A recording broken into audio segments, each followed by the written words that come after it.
Student, स्वागत है आप सब लोग का हमारे चैनल पर। तो आज की क्लास में देखने में बाबू संस्कृत का, ठीक है, सेकंड चैप्टर बाबू पाटलिपुत्र वैभव काल 31 ऑब्जेक्टिव आंसर कराने वाले थे। इस वीडियो में लास्ट तक बने रहे, ठीक है। एक एक ऑब्जेक्टिव आंसर क्वेश्चन को देखते और याद करते हुए चलना बाबू।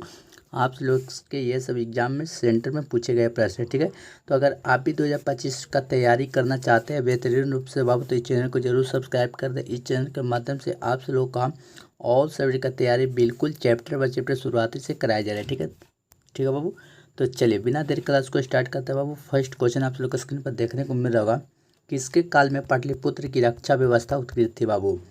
फर्स्ट नंबर क्वेश्चन है बाबू, किसके काल में पाटलिपुत्र की रक्षा व्यवस्था उत्कृष्ट थी। आप लोग ऑप्शन ए है चंद्रगुप्त मौर्य, ऑप्शन बी है समुद्रगुप्त, ऑप्शन सी है कुमारगुप्त, ऑप्शन डी है इनमें से कोई नहीं। तो सभी बच्चे लोग अपना राइट आंसर बतलाइएगा कमेंट बॉक्स में इसका क्या होगा। तो जो भी छात्र छात्राएं ऑप्शन नंबर यहाँ से ए लगा रहेंगे उनका बिल्कुल राइट आंसर हो जाएगा बाबू। किसके काल में पाटलिपुत्र की रक्षा व्यवस्था उत्कृष्ट थी बाबू, तो चंद्रगुप्त मौर्य के काल में, ठीक है। ऑप्शन नंबर यहाँ से ए हमारा करेक्ट आंसर हो जाएगा, ठीक है। चलिए अगला प्रश्न बाबू, बुद्ध काले पाटलिपुत्र से नगस्य नाम ग्रामा, इसका राइट आंसर क्या हो जाएगा सेकंड नंबर का। तो याद रखिएगा पाटली ग्रामा, ठीक है। ऑप्शन नंबर यहाँ से सी हमारा करेक्ट आंसर हो जाएगा, ठीक है। चलिए अगला प्रश्न बाबू, पटना में गंगा नदी पर कौन सा सेतु है बाबू। पटना में गंगा नदी पर कौन सेतु है बाबू। आप लोग ऑप्शन ए है राजेंद्र सेतु, ऑप्शन बी है बाबू धनुष सेतु, ऑप्शन सी है बाबू गांधी सेतु, ऑप्शन डी जो है जगजीवन सेतु। तो इसका राइट आंसर क्या हो जाएगा बाबू। तो याद रखिएगा गांधी सेतु है बाबू। पटना में गंगा नदी पर कौन सा सेतु है, तो गांधी सेतु है बाबू। ऑप्शन नंबर यहाँ से सी करेक्ट आंसर हो जाएगा, ठीक है। चलिए अगला प्रश्न है बाबू, गोलघर कहाँ है। तो बच्चा बच्चा जानता है बाबू गोलघर कहाँ है। तो याद रखिएगा पटना में गोलघर है बाबू। ऑप्शन नंबर यहाँ से बी करेक्ट आंसर हो जाएगा, ठीक है। चलिए अगला प्रश्न है बाबू, कुटनिम काव्य की रचनाकार कौन है। कुटनिम काव्य की रचनाकार पूछा है बाबू कौन है। Option A Samudragupta, option B Babu Damodar Gupta, option C Chandragupta, option D है मेगास्थनीज। तो इसका राइट आंसर क्या हो जाएगा बाबू। तो याद रखिएगा दामोदर गुप्त है बाबू कुटनिम काव्य की रचनाकार, ठीक है। ऑप्शन नंबर यहाँ से बी हमारा करेक्ट आंसर हो जाएगा, ठीक है। चलिए अगला प्रश्न है, कस्य महापुरुषस्य जन्मास्थाना पाटलिपुत्रे अस्ति, इसका राइट आंसर क्या हो जाएगा सिक्स नंबर का। तो याद रखिएगा गुरु गोविंद सिंहस्य, ठीक है। ऑप्शन नंबर यहाँ से डी करेक्ट आंसर हो जाएगा, ठीक है। चलिए अगला प्रश्न बाबू, सिखों के 10वें गुरु कौन थे। सिखों के 10वें गुरु कौन थे बाबू। तो याद रखिए सिखे के 10वें गुरु जो थे बाबू गुरु गोविंद सिंह ही थे। ऑप्शन नंबर यहाँ से सी हमारा करेक्ट आंसर हो जाएगा, ठीक है। तो चलिए बाबू, आप भी अगर 2025 का तैयारी करना चाहते हैं बेहतरीन रूप से, तो आप इस चैनल को जरूर सब्सक्राइब कर लें। इस चैनल का माध्यम से आप लोग को ऑल सब्जेक्ट का तैयारी बिल्कुल चैप्टर बाय चैप्टर शुरुआती से कराया जाए, ठीक है बाबू। तो चलिए अगला प्रश्न है बाबू, पाटलिपुत्र पाटलिपुत्र किस प्रांत की राजधानी है बाबू। पाटलिपुत्र किस प्रांत की राजधानी पूछा है बाबू। तो याद रखिएगा पाटलिपुत्र जो बाबू राजधानी है बिहार का ही है। ऑप्शन नंबर यहाँ से ये हमारा करेक्ट आंसर हो जाएगा, ठीक है। पाटलिपुत्र किस प्रांत की राजधानी है, तो बिहार का है बाबू। ऑप्शन नंबर यहाँ से ए हमारा करेक्ट आंसर हो जाएगा, ठीक है। चलिए अगला प्रश्न बाबू, दामोदर गुप्त ने किस काव्य की रचना की है। दामोदर गुप्त ने किस काव्य की रचना की है बाबू। तो आप सब लोग याद रखिएगा कुटनीमत, ठीक है। ऑप्शन नंबर यहाँ से डी क्या हमारा राइट आंसर हो जाएगा, ठीक है। चलिए अगला प्रश्न है बाबू, काव्य मीमांसा के कवि कौन है बाबू। काव्य मीमांसा के कवि पूछे हैं बाबू कौन है।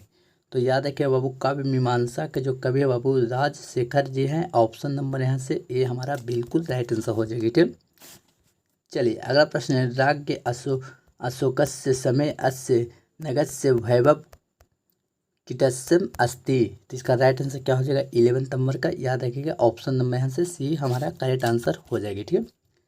चलिए नेक्स्ट क्वेश्चन है बाबू, मेगास्थनीज पटना किसके समय में आया था। मेगास्थनीज पटना किसके समय में आया था बाबू। तो मेगास्थनीज जो पटना आए थे किसके शासनकाल में आए थे बाबू। तो याद है कि चंद्रगुप्त मौर्य के शासनकाल में ही आए थे। ऑप्शन नंबर यहाँ से सी करेक्ट आंसर हो जाएगी, ठीक है। चलिए अगला प्रश्न है बाबू, पाटलिपुत्र पटना के नाम से कब से प्रसिद्ध हुआ। पाटलिपुत्र जो है बाबू पटना के नाम से कब प्रसिद्ध हुआ। तो याद रखिएगा मध्य काल में ही हुआ था बाबू। ऑप्शन नंबर यहाँ से सी हमारा बिल्कुल राइट आंसर हो जाएगी, ठीक है। चलिए अगला प्रश्न है, पाटल पाटल पुष्पों की पाटलिपुत्र लिखा रचना के आधार पर पटना का कौन सा नाम है बाबू। तो 14 नंबर का राइट आंसर याद रखें बाबू पाटलिपुत्र, ठीक है। ऑप्शन नंबर यहाँ से सी बिल्कुल राइट आंसर हो जाएगी, ठीक है। चलिए अगला प्रश्न हो, पटना का इतिहास कितना पुराना है। पटना का इतिहास पूछा है बाबू कितना पुराना है। आप लोग ऑप्शन है ए है 2500 वर्ष, ऑप्शन बी है 2000 वर्ष, ऑप्शन सी है बाबू 1500 वर्ष, ऑप्शन डी है 100 वर्ष। तो क्या हो जाएगा बाबू इसका राइट आंसर, पटना का इतिहास कितना पुराना है। तो याद रखिएगा 2000 वर्ष पुराना है बाबू। ऑप्शन नंबर यहाँ से बी बिल्कुल राइट आंसर हो जाएगी, ठीक है।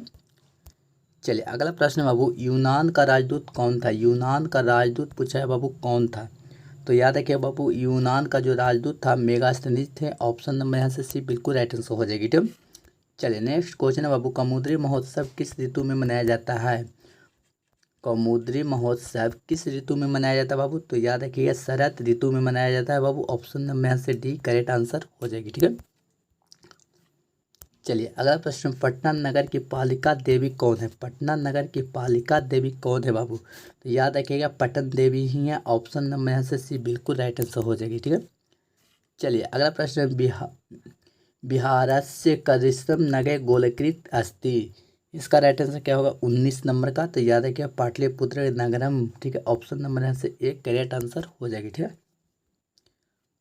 चलिए नेक्स्ट क्वेश्चन है बाबू, गुरु गोविंद सिंह का जन्म स्थल कहाँ है। गुरु गोविंद सिंह का जन्म स्थल कहाँ है। तो गुरु गोविंद सिंह का जन्म स्थल जो है बाबू पाटलिपुत्र में है बाबू। ऑप्शन नंबर यहाँ से ए हमारा करेक्ट आंसर हो जाएगी, ठीक है। चलिए अगला प्रश्न है बाबू, परिभूत पुरंदर स्नातक की संज्ञा किसे दी गई है। तो राइट आंसर 11 का 21 नंबर का हो जाएगा बाबू, पाटलिपुत्र नगर की ही दी गई है। ऑप्शन नंबर यहाँ से ए करेक्ट आंसर हो जाएगा, ठीक है। चलिए अगला प्रश्न है, सरस्वती का कुलगृह कौन सा महानगर था। सरस्वती का कुलगृह कौन सा महानगर था बाबू। तो सभी बच्चों लोग याद रखिएगा ऑप्शन नंबर पाटलिपुत्र हो जाएगा, ठीक है। ऑप्शन नंबर सी, ठीक है। चलिए अगला प्रश्न है बाबू, पटना में हमेशा युद्ध आग और बाढ़ का भय रहेगा, किसने कहा था। तो किसने कहा था बाबू। तो भगवान बुद्ध ने ही कहा था। ऑप्शन नंबर यहाँ से एक करेक्ट आंसर हो जाएगा बाबू, पटना में हमेशा युद्ध आग और बाढ़ का भय रहेगा, किसने कहा था। तो भगवान बुद्ध ने कहा था। ऑप्शन नंबर यहाँ से ये हमारा करेक्ट आंसर हो जाएगा, ठीक है। चलिए अगला प्रश्न बाबू, कौमुदी महोत्सव अस्तित्व प्रचलित डॉट डॉट है बाबू, इसमें क्या हो जाएगा राइट आंसर। तो याद रखिएगा ऑप्शन नंबर यहाँ से सी करेक्ट आंसर हो जाएगी, ठीक है। चलिए अगला प्रश्न है बाबू, पाटलिपुत्र वैभव पाठ्य में किस शहर का वर्णन है बाबू। पाटलिपुत्र वैभव पाठ्य में किस शहर का वर्णन है बाबू, शहर का पूछा है बाबू। तो सही बच्चे लोग याद रखिएगा ऑप्शन नंबर यहाँ से सी पटना का है, ठीक है। Option number C correct answer हो जाएगी, ठीक है। चलिए अगला प्रश्न है, कालचक्र के कारण कितने वर्ष तक मध्यकाल में पटना की स्थिति जर्जर रही। तो कितने वर्ष तक रहे बाबू। तो 1000 वर्ष तक रही बाबू। ऑप्शन नंबर यहाँ से बी करेक्ट आंसर हो जाएगा, ठीक है। चलिए अगला प्रश्न है, पटना शब्द किस शब्द से बना है। पटना शब्द जो है बाबू किस शब्द से बना है।